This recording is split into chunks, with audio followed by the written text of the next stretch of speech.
los que se entregan a una vida de fe, a vivir santamente para Dios, o se entregan a la tarea de la evangelización, o a pastorear una iglesia, o tal vez yendo a algún campo misionero, el costo de la soledad y la posibilidad de desesperanza muy rara vez son calculados.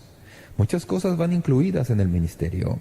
A veces es la escasez de dinero o el no poder disfrutar de cosas materiales.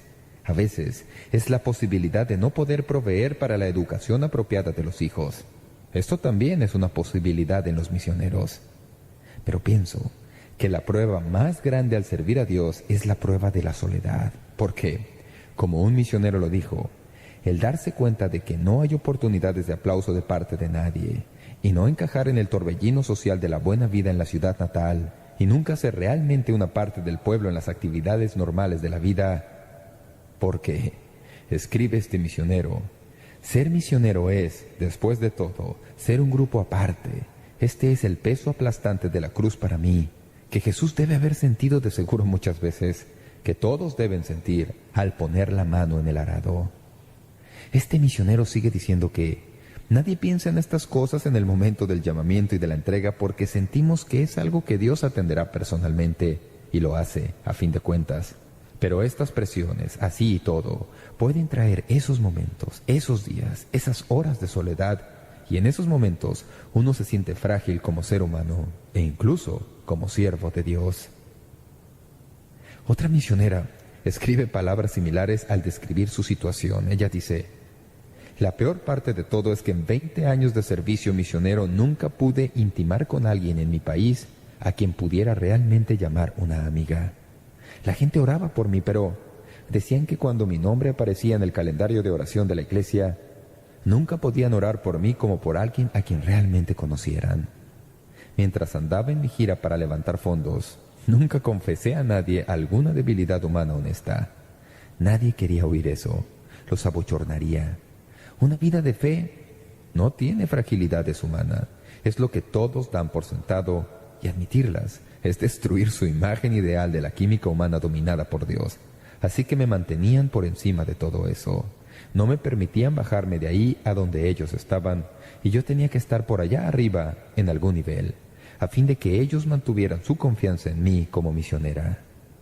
Esto de levantar fondos a menudo fue un tiempo de lágrimas para mí, y siempre lo ha sido.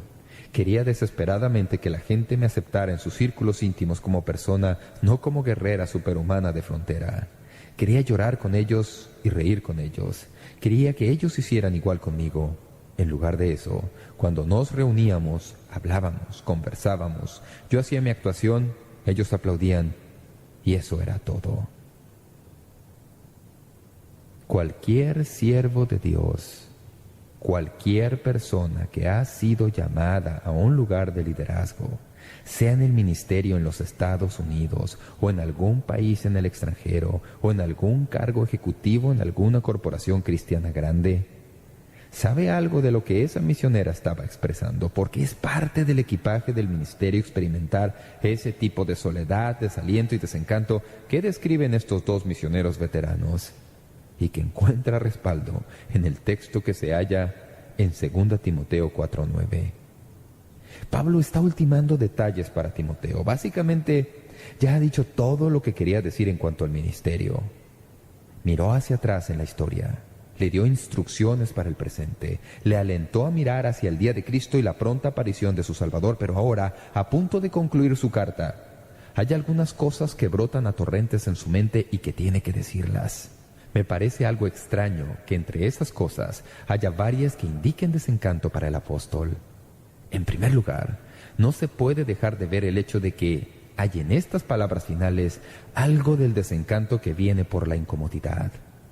Pablo está detenido en la tristemente célebre prisión mamertina, así que está expuesto al frío y a la humedad dentro de sus muros. Su celda debe haber gedido a pestilencia, quizá como vívido recordatorio de generaciones de criminales que estuvieron ahí antes que él.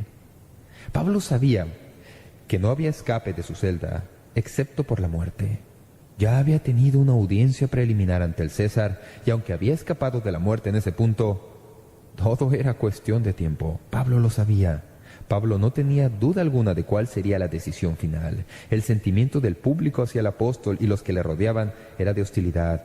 A los creyentes se les consideraba en estos tiempos traidores que fomentaban la traición contra el gobierno de Roma.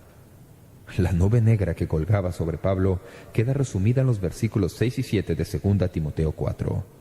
Porque yo ya estoy para ser sacrificado y el tiempo de mi partida está cercano. He peleado la buena batalla, he acabado la carrera, he guardado la fe. Pablo sabía que estaba a punto de morir. La tradición dice que Pablo fue condenado a muerte y decapitado. El historiador Eusebio dice que Pablo y Pedro fueron ejecutados el mismo día, Pablo por decapitación y Pedro crucificado cabeza abajo. Aun cuando no haya manera de validar esto, lo que sí sabemos es que las palabras que estamos leyendo hoy son las últimas palabras que Pablo escribiera en esta tierra antes de su muerte. Estaba en una situación física miserable. Estaba en una celda, sentía frío, estaba exhausto, estaba desalentado. Las palabras de C.S. Lewis son muy ciertas. Nuestros cuerpos y nuestras almas están ligadas tan íntimamente que cada una se contagia de las enfermedades de la otra. Cuando estamos mal físicamente, es muy difícil tener altos ánimos espirituales. Pablo estaba desalentado debido a su situación física. Y veremos más de esto en unos momentos. Pero quiero que noten, en segundo lugar, que su desencanto se debió también al abandono de sus amigos. Estoy convencido de que el mayor dolor que Pablo sentía en su celda no era la privación física. Pienso que era la angustia de su alma, como lo escribe a Timoteo al hablar de su soledad.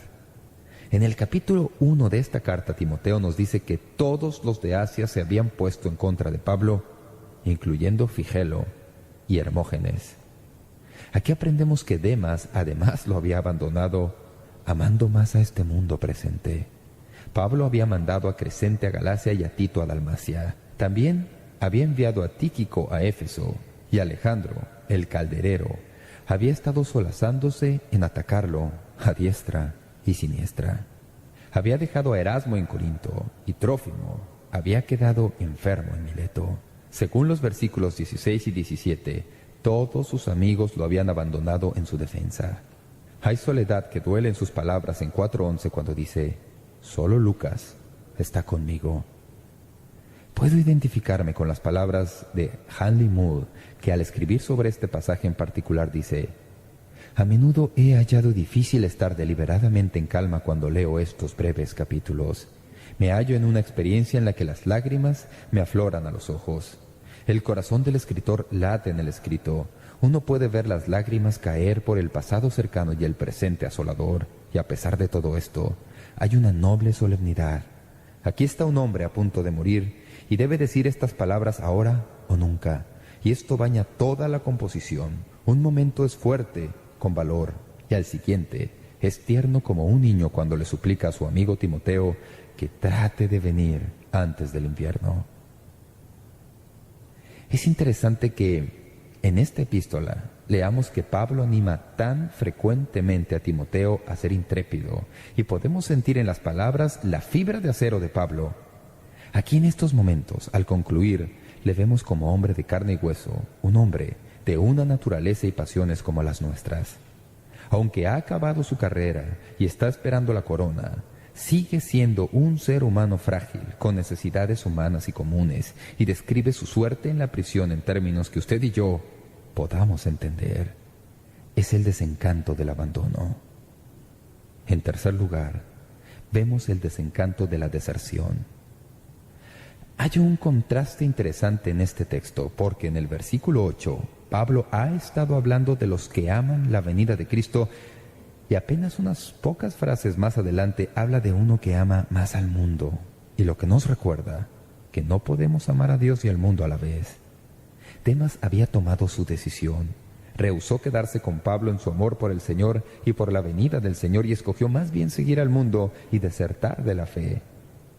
Muchos piensan que desertó por cobardía, en razón al régimen en que vivía, y que llegó al punto en que ya no podía aguantar más y dijo: «No vale la pena, me rindo, me voy». Así regresó a su estilo de vida fuera del ministerio. Cualquiera que ha servido con alguien que se ha alejado de la causa puede identificarse con el dolor que Pablo sentía.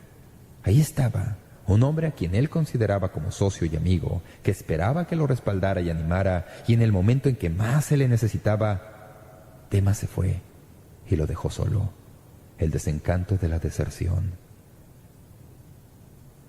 Hubo una época en que casi ni podía pasar una semana sin oír que alguien a quien conocía había desertado del ministerio, bien sea moral o espiritualmente. No tengo palabras para decirles lo que se siente por su deserción, aun cuando mi amistad con estas personas haya sido distante.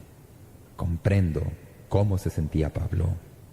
Pero seguimos en este pasaje y aprendemos que su desencanto se debió no solo a la incomodidad en su celda y al abandono que sentía de parte de sus amigos y la deserción, especialmente de Demas, pero también menciona a otro hombre llamado Alejandro. Nos cuenta la historia de su desencanto por la dificultad. En los versículos 14 y 15 habla de Alejandro.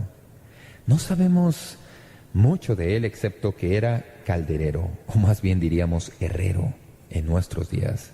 Trabajaba en bronce, pero no sabemos su identidad. Hay muchos personajes en la Biblia que llevan el nombre de Alejandro. En el capítulo 1 de 1 Timoteo hay un individuo con ese nombre que es mencionado en el versículo 20, pero no puede ser la misma persona. Aunque no sabemos su identidad, aunque no sea posible saber ningún otro detalle histórico sobre su persona, lo que sí sabemos es esto: se oponía a Pablo.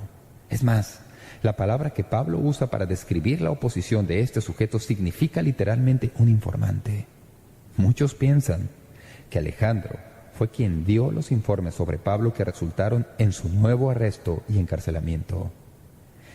Pero era más que informante, porque la Biblia dice que se oponía a Pablo en toda manera posible. Luchaba contra Pablo y lo que Pablo hacía, y se oponía a todo. Era enemigo de Pablo, enemigo del Evangelio y enemigo de Cristo. Leí en una ocasión unos versos compuestos por Charles Mackay que hace las mismas preguntas en forma poética. Dice: ¿qué no tienes enemigos? ¿Dices? ¡Ja! Amigo mío, la jactancia es pobre. El que se ha mezclado en el combate del deber que los valientes enfrentan debe tener enemigos. Si no tienes ninguno, poca es la obra que has hecho. No has herido a ningún traidor en la cadera. No has bebido ninguna copa de labio perjuro. Nunca has enderezado ningún entuerto. Has sido cobarde en la lucha. Si se es firme respecto a algo, no es posible pasar la vida sin enemigos. Y Pablo lo descubrió en su vida. Ahí estaba, un hombre que se había convertido en su enemigo y se le oponía y le creaba dificultades. Esto contribuyó a su desencanto. Dicen que eso no debería fastidiarnos. Oigo sermones en las conferencias de pastores que nos dicen cómo avanzar victoriosamente por las dificultades y que los problemas en la iglesia y las dificultades en las relaciones personales no son nada más que oportunidades que Dios nos envía para probarnos y demostrar cómo podemos vivir por encima de las circunstancias. Suena fabuloso. Pero quiero decirles algo. Cuando hay problemas en la iglesia y entre mis amigos personales y seres queridos, no es posible sentirse bien. No importa lo que otros digan. Puedo imaginarme lo que Pablo sentía al saber que por ahí andaba rondando un enemigo. Permítanme decirles algo personalmente. ¿Saben cuál es el problema mayor con alguien como Alejandro? El mayor problema es que la mente humana trabaja de tal manera que cuando hay un Alejandro, si no se tiene cuidado, el hombre se convierte en la iglesia entera. ¿Lo sabían? Nos olvidamos que es simplemente un individuo entre muchos, y uno se concentra en él, y se llega a la iglesia, y se ve solo a él sentado en alguna banca de atrás, y casi no es posible ver a nadie más excepto a Alejandro. Se reciben muchas cartas de estímulo y estrechones de manos con bendiciones de corazón y personas que le dan una palmadita en la espalda, y todo lo que uno piensa es en Alejandro. Esa es la herramienta del diablo para desalentar. ¿Saben lo que he descubierto? En todas partes hay algún o algunos Alejandros. Es inevitable. Pero he aprendido un poco de terapia en mi propia vida. Descubrí eso un día que atravesábamos un problema similar y había un Alejandro que me estaba sacando canas. No me dejaba ni dormir. Un día, casi sin pensarlo, tomé el directorio de la iglesia, lo abrí y empecé a leer los nombres uno tras otro. Gracias Dios por esa familia. Gracias Dios por esta otra persona. Antes de acabar, celebré una reunión de alabanza yo solo en mi estudio, agradeciendo a Dios por todas las buenas personas que no eran Alejandros. Lo puse en perspectiva y obtuve la victoria en mi alma. Pero no es fácil hacerlo. Ya puedo imaginarme a Pablo sentado en su celda y pensando en la oposición que le venía de Alejandro, sintiéndose dolido, desalentado y descorazonado por eso. Finalmente, tenemos el desencanto de la desesperanza. En los versículos 16 al 18, Pablo hace referencia a su primera defensa. Es una referencia a su primer encarcelamiento y la proclamación de la palabra de Dios a los gentiles, y en ese contexto parece referirse a algún episodio cuando compareció ante algún juez o jurado en una defensa preliminar. La ley romana no le habría permitido a Pablo emplear un abogado o llamar testigos, pero la Biblia dice que entre todos los creyentes de Roma no hubo nadie que estuviera a su lado en la corte. Bien sea para respaldarlo mediante alguna demostración de simpatía o ayudarle o aconsejarle cómo conducir su caso, Pablo dice, en mi primera defensa ninguno estuvo a mi lado. No sabemos cuál fue la acusación que tuvo que enfrentar Pablo. Lo que sí sabemos por la historia es que no exigía gran ingenuidad de parte de los acusadores inventar destructivas cosas contra los apóstoles. A veces los acusaban de ateísmo, porque decían que adoraban al ídolo de Cristo. A veces los acusaban de canibalismo, por la ceremonia de la Cena del Señor.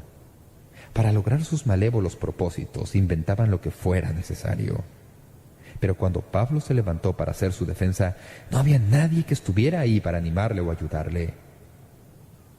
Pienso que sentimos la soledad de la desesperanza, sobre todo en los momentos de crisis cuando no podemos contar con nadie.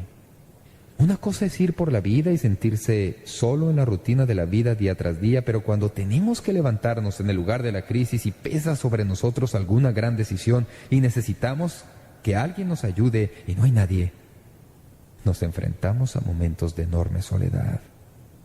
Pablo lo describe en estas palabras. Este hecho de haber estado solo en su defensa debe haber sido el Getsemaní de Pablo. Nos recuerda las palabras en cuanto a Cristo, cuando leemos que sus amigos lo desampararon y lo abandonaron. Así que estas son palabras de desaliento, de desesperanza, de un apóstol victorioso. ¿Podemos poner estas dos cosas juntas? Espero no haber destruido esta segunda carta a Timoteo con todas estas palabras de este último capítulo. Amigos, aquí es donde la suela da contra el piso. Pero no quiero dejarlos ahí porque inevitablemente al estudiar la palabra de Dios, las semillas de la respuesta se hallan en el problema. Al leer en este último capítulo hallamos varias nociones muy interesantes sobre cómo lidiar con el desaliento, el desencanto y la desesperanza en nuestras vidas. Me gustaría darles estas nociones para concluir. En primer lugar, a veces hay estímulos físicos. Es interesante que una de las cosas que Pablo dice en este último capítulo, en el versículo 13, es que quisiera tener su capote. Ahora bien, ustedes dicen, ¿y para qué quiere que le traigan su abrigo? Bien, permítanme recordarles que Pablo es un ser humano y que siente frío. Tiene frío en la celda en Roma y pide que le traigan esa prenda exterior de vestir que era como un gran sobretodo que uno puede ponerse encima de toda la otra ropa que trae puesta. Hay quienes dicen que era una especie de poncho, con un gran agujero por donde se mete la cabeza. Una prenda exterior de vestir muy pesada que impide que el frío del invierno le penetre hasta los huesos. Así que Pablo sentía la necesidad del calor adicional de su abrigo y específicamente dice, tráeme el capote. Pienso que es un interesante recordatorio de que las necesidades en las vidas de otras personas que debemos suplir a veces son necesidades sencillas. Tenemos que extender nuestra mano y ayudarlos en lo que les duele. Mientras estudiaba para este mensaje, me vino a la mente el incisivo pasaje de Santiago 2 en donde leemos estas palabras. Y si un hermano o hermana están desnudos y tienen necesidad del mantenimiento de cada día, y alguno de vosotros les dice, id en paz, calentaos y saciaos, pero no les dais las cosas que son necesarias para el cuerpo, ¿de qué aprovecha? No puedo evitar pensar que si Pablo estuviera hoy atravesando lo que atravesaba y enviara palabra a la iglesia, nosotros le prometeríamos ponerlo en la lista de peticiones de oración para el miércoles. Y nadie le habría llevado su abrigo, porque muchas veces nosotros tomamos las necesidades del ámbito físico y las elevamos al ámbito espiritual y simplemente pasamos por encima de todo y nunca las suplimos. Aquí tenemos a un hombre que siente la desesperanza de su situación física, y Dios nos enseña en este pasaje que una de las maneras de suplir esa necesidad es mediante la comprensión de que, aunque somos criaturas espirituales, todavía estamos en el cuerpo y tenemos necesidades físicas que tienen que suplirse. Doy gracias a Dios de que esa ha sido mi experiencia, tanto para dar como para recibir. Pero noten, no solo hay estímulo físico aquí, sino que también hay estímulos personales. En primer lugar, Pablo dice, Timoteo, cuando vengas, ve si puedes lograr que Marcos venga contigo. Versículo 11. Marcos había sido un desertor en el primer viaje misionero, pero de alguna manera el hombre fue restaurado y Pablo quería verle de nuevo. Quería que su amistad personal con Marcos fuera restaurada. Pero sobre todo, Pablo anhela ver a Timoteo. De hecho, en la segunda carta a Timoteo le dice a Timoteo que haga lo posible por venir a verlo.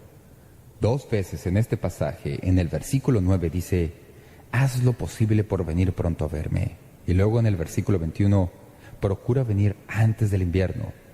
Insta a Timoteo, su propio hijo en el ministerio y probablemente su mejor amigo, y le dice, ¿podrías venir, por favor? Necesito tu amistad. Es interesante que el mismo Pablo, que en el versículo 9 habla de su esperanza de ver a Cristo, también necesite un amigo. A veces conozco a personas súper espirituales que aducen que nunca se han sentido solas y que no necesitan ningún amigo humano. Dicen cosas como estas: Cristo es todo lo que necesito y la compañía de Cristo es todo lo que uno necesita. Pero, amigos y amigas, por favor comprendan que la compañía humana es una de las provisiones de Dios para nosotros. Fue Dios quien dijo al principio, no es bueno que el hombre esté solo. Por maravillosa que es la presencia del Señor Jesús todos los días y por emocionante que es la perspectiva de su regreso, no tienen la intención de ser sustituto de la amistad humana. Cuando empecé en el ministerio, mi padre me dijo que parte del precio que uno tiene que pagar por ser pastor es que no es posible tener amigos. Yo dije, si eso es así, no voy a poder lograrlo. Sé que no puedo hacerlo sin amigos. Una de las alegrías de las conferencias y congresos bíblicos a los que asisto es renovar mi amistad con personas que he conocido por todo el país y tener compañerismo con ellos y ellas. Pero, ¿saben? Todos necesitamos no solo amigos en general, sino un amigo especial. Estoy agradecido a Dios por haberme dado un hombre que se interesa por mí, no por lo que hago o dónde estoy, o por cuál es mi responsabilidad, sino porque es mi amigo. Cuando necesito de alguien, puedo llamarlo por teléfono y contarle todo lo que hay en mi corazón. Todos necesitamos a alguien así. Es interesante que Pablo, el gran apóstol que hemos puesto en un pedestal y a quien vemos como súper santo, diga, Timoteo, por favor ven, quiero verte. ¿Para quién es usted amigo? ¿Conoce usted el valor de la amistad?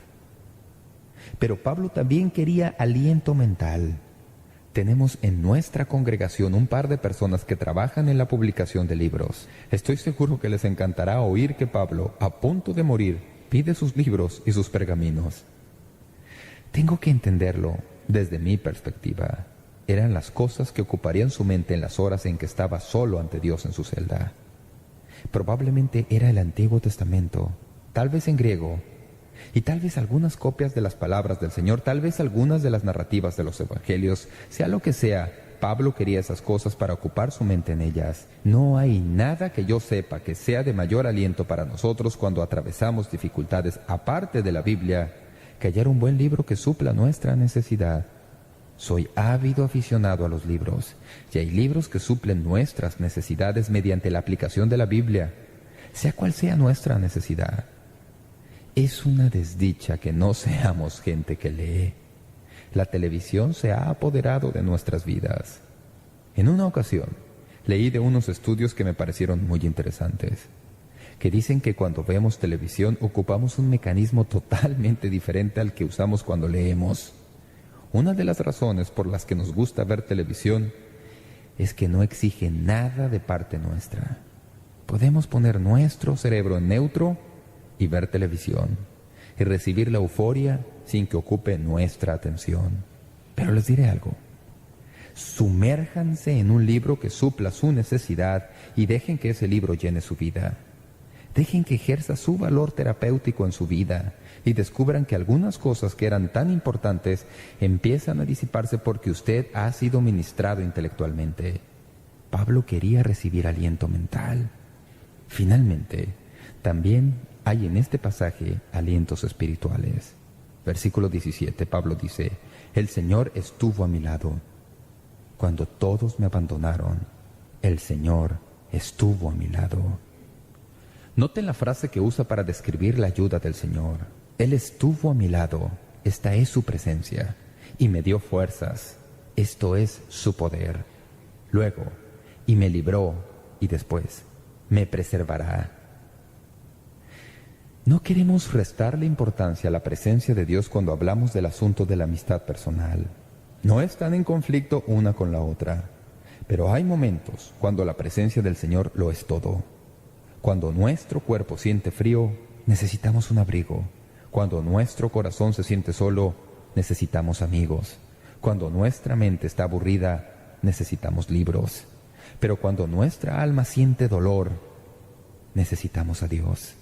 Y Pablo es testimonio para nosotros hoy de que cuando todos los demás lo habían desamparado en los momentos de crisis, tanto como si estuviera físicamente en el salón de la corte, el Señor estuvo a su lado y le ayudó en sus momentos de desesperanza. A veces, aunque esperemos que no sea muy frecuente, la vida nos quita todas las muletas humanas. ¿Lo han notado? A veces el hombre o mujer que vive una vida de fe y confía en el Señor y hace todo lo que se supone que hay que hacer, descubre que no hay nada que lo sostenga y que está totalmente solo. Quiero decirles que el misterio de la presencia de Dios en una vida como esa es lo que ha mantenido fieles a la causa de Cristo a miles de creyentes en las situaciones más lóbregas y oscuras y solitarias en la tierra. Es esa presencia de Dios de la que Pablo habla en este capítulo y que protege a las personas para que no sucumban en las celdas de las prisiones. Las protege para que el sol de las selvas y de los desiertos no las destrocen, y que el fuego y las interminables llanuras vacías o ciudades metropolitanas atestadas de masas indiferentes las hagan darse por vencidas. Es la presencia de Cristo en sus vidas. Alguien ha dicho, sentarse con Él por un momento es ver que la tristeza desaparece, el silencio se aleja, la depresión es arrancada de raíz y el vacío huye. Pablo nos ha dado un momento de realidad, de modo que al concluir nuestros pensamientos en esta segunda carta a Timoteo, lo veamos todo en perspectiva. Con nuestros ojos miramos con Pablo a la corona de justicia que espera a todos los que aman la venida de Cristo. Pero en nuestras vidas sabemos que nuestros pies todavía están en esta tierra y que tenemos que existir en este valle de lágrimas. Dios no ha quitado la verdad de esa situación, sino que ha añadido a ella la verdad de qué hacer como creyentes cuando vienen los momentos de desesperanza. Oremos. Padre Celestial, te damos gracias por este estudio en 2 Timoteo y el ejemplo de la vida de Pablo en sus momentos difíciles. Gracias por las verdades que encontramos en este pasaje. Haznos sensibles a aquellos a nuestro alrededor que estén pasando por dificultades y soledad, y ayúdanos a alentarles a través de nuestra amistad y con los recursos que tú has puesto en nuestras manos. Si me escucha alguien que tal vez esté pasando por un momento de soledad en su vida, Te pido que a través de tu Espíritu Santo le alientes de una manera muy especial en este momento. Bendice tu palabra a nuestros corazones. Te lo pido en el nombre de Cristo. Amén.